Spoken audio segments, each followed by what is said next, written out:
जय श्री कृष्ण दोस्तों, राधे राधे। ऋतु भक्ति चैनल में आप सबका स्वागत है। आज करवा चौथ है, उसी उपलक्ष्य में मैं आपको करवा चौथ की कथा और गणेश जी की कथा का व्याख्यान करने जा रही हूँ। कार्तिक मास की कृष्ण पक्ष की चतुर्थी को करवा चौथ का व्रत किया जाता है। ये स्त्रियों का मुख्य त्यौहार है। सुहागिन स्त्रियाँ अपने पति की दीर्घ आयु के लिए ही ये व्रत करती हैं। विधान: एक पट्टे पर जल से भरा लोटा एवं एक करवे में गेहूं भर कर रखते हैं। दीवार पर या कागज पर चंद्रमा, उसके नीचे शिव तथा कार्तिकेय की चित्रावली बनाकर पूजा की जाती है। इस दिन निर्जल व्रत किया जाता है। चंद्रमा को देखकर अर्घ्य देते हैं, फिर वो भोजन करते हैं। अब मैं आपको करवा चौथ की कथा सुनाने जा रही हूँ। एक साहूकार के 7 लड़के और एक लड़की थी। सेठानी के सहित उसकी बहुओं और बेटी ने करवा चौथ का व्रत रखा था। रात्रि को साहूकार के लड़के भोजन करने लगे तो उन्होंने अपनी बहन से भोजन के लिए कहा। इस पर बहन ने उत्तर दिया कि भाई, अभी चांद नहीं निकला है, उसके निकलने पर अर्घ्य देकर भोजन करूंगी। बहन की बात सुनकर भाइयों ने कहा, बहन, चांद निकल आया है, अर्घ्य देकर भोजन जीम लो। ये सुन उसने अपनी भाभियों से कहा कि आओ तुम भी चंद्रमा को अर्घ्य दे लो, परंतु वे इस कांड को जानती थी। उन्होंने बहन से कहा कि अभी चांद नहीं निकला है, तेरे भाई तेरे से धोखा करते हुए अग्नि का प्रकाश छल्ले से दिखा रहे हैं। भाभियों की बात सुनकर भी उसने कुछ ध्यान न दिया और भाइयों द्वारा दिखाए प्रकाश को ही अर्घ्य देकर भोजन करना आरंभ कर दिया।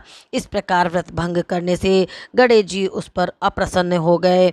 इसके बाद उसका पति सख्त बीमार हो गया और जो कुछ घर में था उसकी बीमारी में लग गया। जब उसे अपने किए हुए दोषों का पता लगा तो उसने पश्चाताप किया। गणेश जी से प्रार्थना करते हुए विधि विधान से पुनः चतुर्थी का व्रत करना आरंभ कर दिया।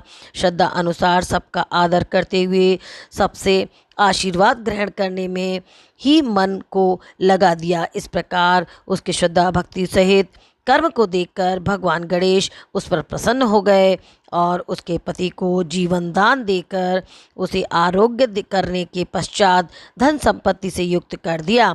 इस प्रकार जो कोई छल कपट को त्याग कर श्रद्धा भक्ति से चतुर्थी का व्रत करेंगे, वे सब प्रकार से सुखी होते हुए क्लेशों से मुक्त हो जाएंगे। बोल गणपति भगवान की जय। अब मैं आपको गणेश जी की कथा सुनाने जा रही हूँ, जो कि इस कथा के बाद सबको सुननी ही चाहिए। गणेश जी विनायक जी की कहानी। एक अंधी बुढ़िया थी जिसका एक लड़का था और लड़के की बहू थी। वे बहुत गरीब थी। वे अंधी बुढ़िया नित्य प्रति गणेश जी की पूजा किया करती थी। गणेश जी साक्षात सम्मुख आकर कहते थे कि बुढ़िया माई, तू जो चाहे सो मांग ले। बुढ़िया कहती, मुझे मांगना नहीं आता, सो कैसे और क्या मांगूं। तब गणेश जी बोले कि अपने बहू बेटे से पूछकर मांग लो।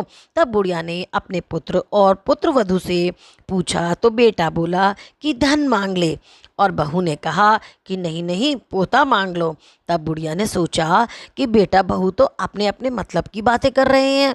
अतः उस बुढ़िया ने पड़ोसियों से पूछा तो पड़ोसियों ने कहा कि बुढ़िया, तेरी थोड़ी सी जिंदगी है, क्या मांगे धन और क्या मांगे पोता। तू तो केवल अपने नेत्र मांग ले, जिससे तेरी शेष जिंदगी सुख से व्यतीत हो जाए।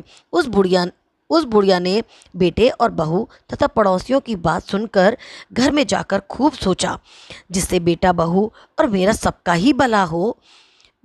वे मांग लेती हूँ और अपने मतलब की चीज़ भी मांग लूँ।